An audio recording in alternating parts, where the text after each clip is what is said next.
നമുക്ക് നാളെ രാവിലത്തേക്ക് ചക്ക ഉണ്ടാക്കാം. ചക്ക ഉണ്ടാക്കാന്നല്ല, ചക്ക വേവിക്കാം, ചക്ക പുഴുക്കാക്കാം.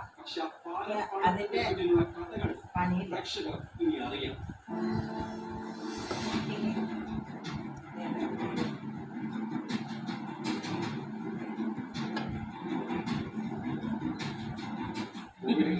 പാലത്തിന്റെ പണി തുടങ്ങിയത് അത് 2021-2022 കാലം 5.5 വർഷത്തെ ഇതിന്റെ പണിയിലെ പൂർത്തിയാക്കാൻ പറ്റിയില്ല.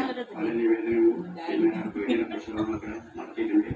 പക്ഷെ വേണ്ട രീതിയിലേക്ക് ആളുകൾക്ക് ഉപകാരം ഇല്ലാത്ത രീതിയിൽ 30 കോടിയോളം രൂപ മുടക്കിയിട്ട് അനാസ്ഥായിട്ട് പാലത്തിന്റെ പണി അടയ്ക്കാണ്. ചെറിയ സമയം കൊണ്ട് ബാലുശ്ശേരി മെഡിക്കൽ കോളേജ് വരെ അരമണിക്കൂറുള്ള യാത്ര ചെയ്തിട്ട് 25 പറയാൻ പറ്റിയ വികസനത്തിനെ കുറിച്ചാണ് നടത്തുന്നത്.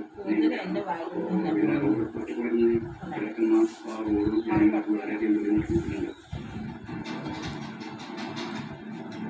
ശരി, ഓക്കെ.